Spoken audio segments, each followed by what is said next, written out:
우리가 요한계시록을 생각하면 좀 어려운 책이다 혹은 무서운 책이다라고 생각을 합니다. 그런데 사실 요한계시록은 마지막을 살아가는 성도들에게 가장 힘이 되고 위로가 되는 말씀들이지요. 계시록 6장 10절에 보면 이런 글이 등장합니다. 죽은 성도들이 이렇게 하나님께 부르짖으며 기도를 하지요. 땅에 거하는 자들을 심판하여서 우리의 피를 갚지 아니하시기를 언제까지 하시겠습니까? 라고 울부짖습니다. 요한계시록은 이 죽임을 당하고 세상 가운데 고통을 당하고 있는 성도들의 이 울부짖음에 대한 응답을 주시는 책이 요한계시록입니다. 네로 황제가 교회를 핍박을 하면서 베드로와 바울이 이제 순교를 당했죠. 그 이후에 이제 한 30년 가량 정도 교회가 아주 풍성해진 기간이 있었습니다. 30년 정도 지나고 주후 90년이 되었을 때 이제 도미티안이라는 황제가 로마 황제가 되면서 교회를 아주 악랄하게 핍박을 했던 시대가 있었습니다. 그 시대가 바로 이 요한계시록 성도들이 살던 시대입니다. 성도들을 잡아가기 시작했습니다. 그리고 성도들은 그 박해를 피해서 카타콤이라는 지하 도시로 숨어 들어가기도 했죠. 교회와 성도들을 잡아가기 위해서 도미티안이라는 황제는 아주 엄청난 고통과 핍박을 가했습니다. 그 예를 들면 이제 동네에 이렇게 우리 옛날로 말하면 앞잡이지요. 예수를 믿었다고 했던 이제 신앙이 약한 자들을 협박해서 그 자들을 이렇게 앞을 세워서 동네로 들어가면 이제 거기서 예수 믿는 자들 색출해 냅니다. 그러니까 한 30년간은 교회가 번성기에 있었기 때문에 그 동네에 들어가면 누가 예수를 믿고 누가 예수를 안 믿는지 다 알 거 아니에요. 그래서 그 사람을 세워서 이제 들어갑니다. 너 예수를 믿냐 안 믿냐라고 질문을 하죠. 그러면 이제 거기서 예수를 부인하는 사람도 있어요. 왜냐면 무서우니까. 그 부인을 하면 거기서 그대로 끝나는 게 아닙니다.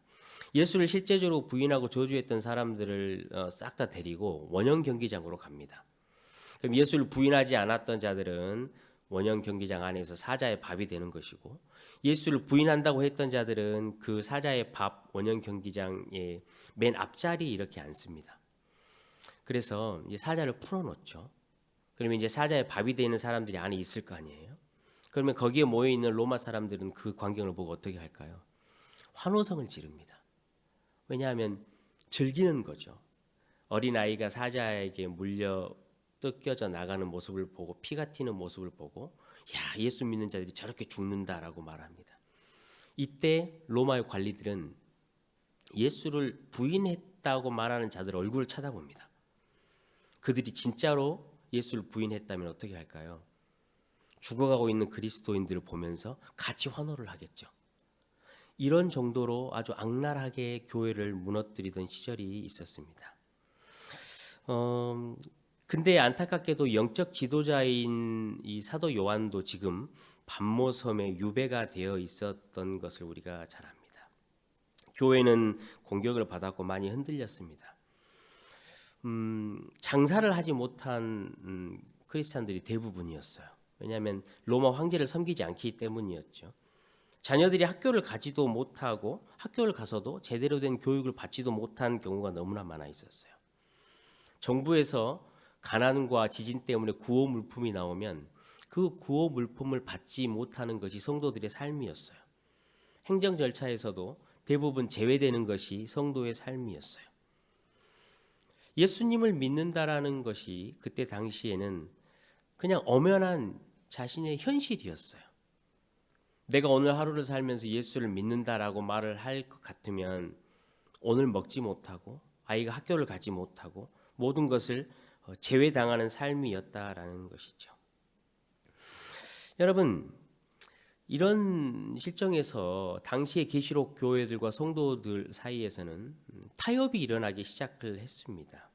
그래서 우상을 섬겼던 교회들도 등장을 하고 미신을 믿고 황제를 숭배하고 물질 만능주의에 빠져서 그쪽으로 들어가는 교회와 성도들이 많았고 쾌락에 빠진 성도들이 너무나 많이 있었습니다. 이때 성도들은 외치기 시작했죠. 하나님 어디 계십니까? 하나님 나라가 이 땅에 임해 있고 예수님께서 왕으로 지금 다스리신다고 하시는데 도대체 언제까지 이 일을 우리가 견뎌야 합니까? 이 불의함과 손해의 삶을 언제까지 살아야 합니까? 라고 말을 합니다. 이것에 대해서 응답을 해주시기 위해서 하나님께서는 천사를 보내셨습니다. 그래서 요한에게 7교회의 편지를 쓰라고 오늘 계시록의 말씀을 주신 것이죠. 7교회의 편지를 썼다 함은 7이라는 숫자가 상징하듯이 온 교회에, 이 지구상에 존재하는 온 세대의 교회에 편지를 쓴 것이다라고 보시면 됩니다. 그런데 요한계시록을 여러분이 앞부분을 보셔서 아시겠지만 교회의 비율이 참 재미있습니다. 7교회 중에서 오직 2교회만 하나님께 칭찬을 받았고 5교회는 어쨌든지 책망의 모습이 있었습니다. 이 비율이 바로 이 시대를 살아가고 있는 오늘날의 교회와 성도들의 비율이기도 합니다. 우리도 이 마지막 때 로마와 같은 시대를 살아가면서 예수님을 믿는 것이 엄연한 현실의 삶인데 그 삶 안에서 우리는 예수를 어떻게 믿고 살아가고 있는가? 오늘 하루 여러분이 이제 예배를 마치고 돌아가시면 예수를 따르면 성도로서 살아갈 거 아니에요? 예수를 따르면서 살아가려고 한다면 그 삶은 쉽지 않은 삶입니다. 여러 가지 결정을 해야 하는 순간들이 눈앞에 펼쳐지고 내 자식과 대화를 섞어가면서 남편과 아내와 대화를 섞어가면서 어렵고 답답함이 부딪힐 때가 있을 것이고 마음속에서 터지는 이 우라통을 어떻게 할 수 없어서 영적인 전쟁이 일어나는 일도 여러분 겪어야 합니다.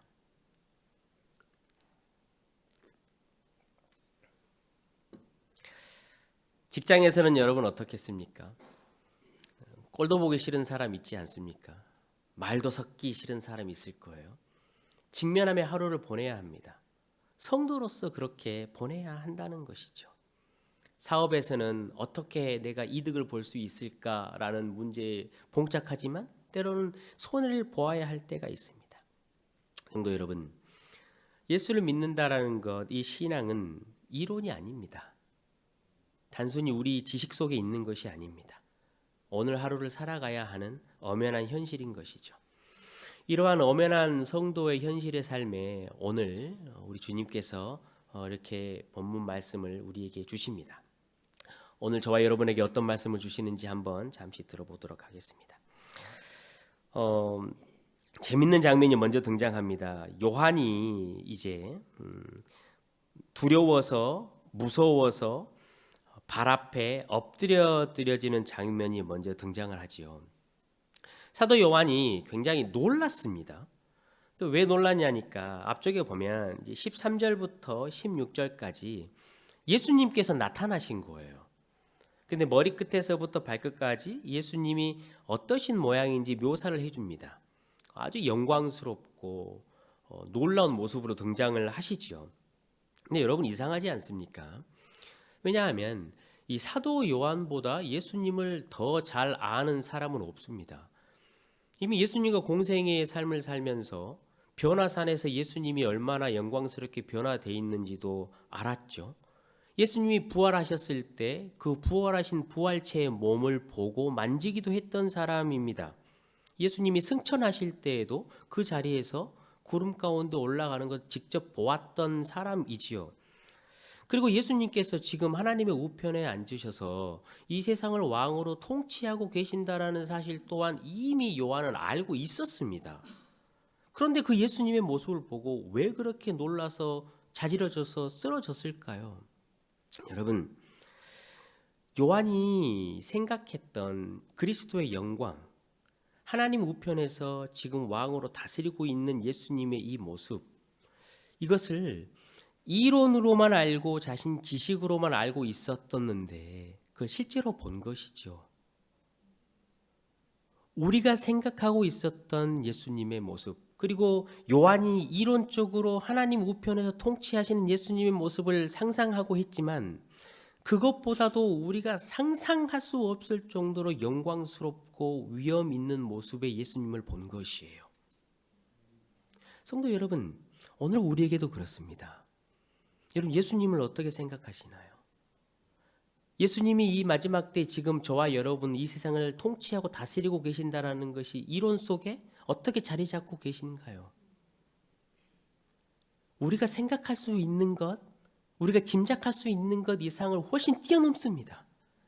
우리가 상상할 수 없을 정도의 영광과 위엄과 능력으로 저와 여러분을 다스리고 계십니다. 그것을 우리에게 먼저 보라는 것이에요.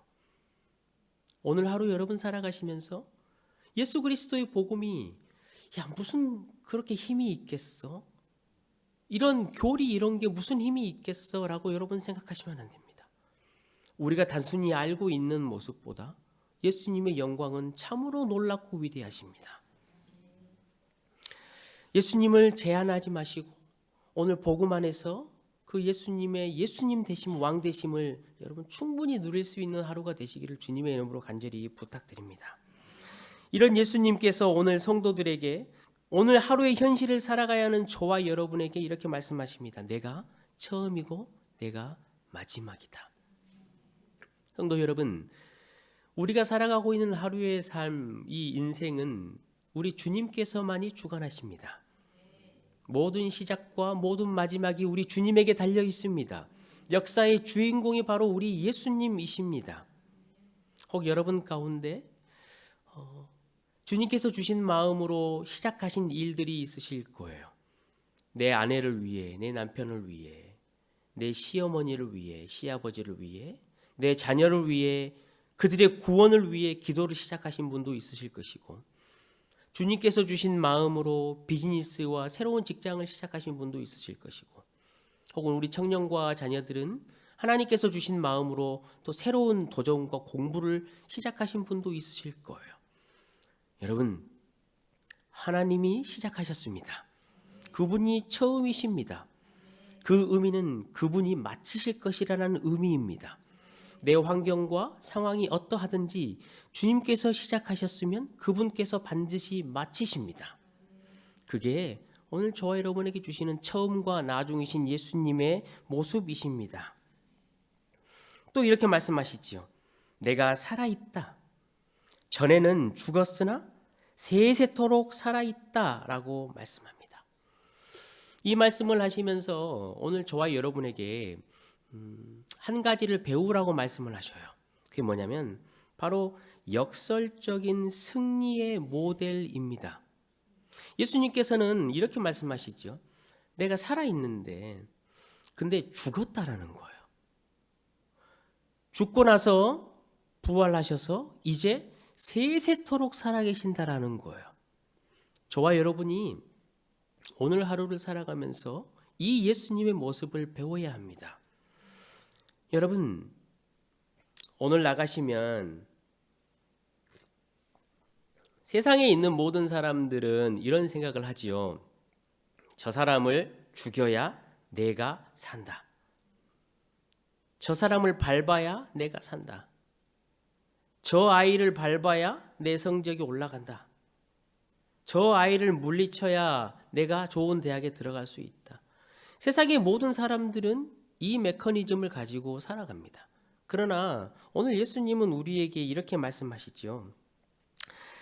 죽어야 진짜 산다라는 거예요. 이게 교회와 성도들에게만 주시는 하나님의 역설적인 승리의 방법이에요. 우리는 죽어야 진짜 생명을 얻는 삶을 누리고 얻을 수 있는 거예요. 우리는 십자가 앞에 매일 죽어야 진짜 사는 것이 무엇인지를 배울 수 있다라는 거예요. 성도 여러분, 낮아지기를 두려워하지 마십시오. 오늘 하루 삶을 사시면서 혹 손해보기를 두려워하지 마십시오. 우리가 예수님처럼 이 어린 양의 희생의 모습을 통과하고 나서야 사자의 심장을 얻을 수 있는 거예요. 우리 주님이 사자와 어린 양 아니십니까? 어린 양의 삶을 통과하지 않고서는 이 사자의 우렁찬 담대한 심장을 가질 수 없는 거예요. 이 사자의 담대한 심장을 가져야 우리는 이렇게 예수님이 말씀하신 게 들려요. 예수님이 오늘 마지막에 이렇게 말씀하시지요. 내가 음부와 사망의 권세를 가졌다. 성도 여러분, 우리가 사자의 심장을 가지게 되면 이렇게 선포할 수 있는 거예요. 세상이 나를 죽이지 못하는 거예요. 로마의 황제가 그리스도 믿는 예수 믿는 자들을 죽이지 못하고 교회를 무너뜨리지 못했어요. 여러분, 사망과 음부의 권세는 우리 주님께 달려 있어요. 여러분, 직장의 상사, 사장님이 여러분을 죽이지 못해요. 여러분을 아무리 힘들게 해도 성도를 죽이지 못해요. 돈이 여러분 죽이지 못해요. 여러분 혹 비즈니스에 실패하시고 직장에서 어려움 당하고 내 자녀가 대학에 떨어졌습니까? 그것이 교회와 성도를 죽이지 못해요. 사망과 음부의 권세는 우리 주님에게 있기 때문에 그래요. 사랑하는 성도 여러분, 이제 여러분은 오늘 하루 또 세상 가운데로 나가십니다. 엄연한 현실의 삶을 사셔야 합니다. 예수를 따르려고 마음을 먹으면 쉽지 않은 삶이 될 것입니다. 그럴 때마다 오늘 우리에게 주신 말씀을 여러분 기억합시다. 예수님은 저와 여러분이 생각하는 것보다 상상 이상으로 권능과 능력이 있으신 분입니다. 그분을 꼭 붙드시길 부탁드립니다. 그분만이 처음과 마지막이 되시며 그분만이 사망과 음부의 권세를 가지고 계십니다. 성도 여러분, 손해보는 것을, 낮아지는 것을 두려워하지 말고 사자의 심장을 가지고 오늘 하루 승리하시기를 주님의 이름으로 간절히 부탁드립니다. 우리 주님께서 저와 여러분의 머리에 오른손을 얹으시고 두려워하지 말아라 내 아들아 내 딸아 내가 세세토록 살아있어 너와 함께 할 것이다 라고 말씀해 주실 것입니다.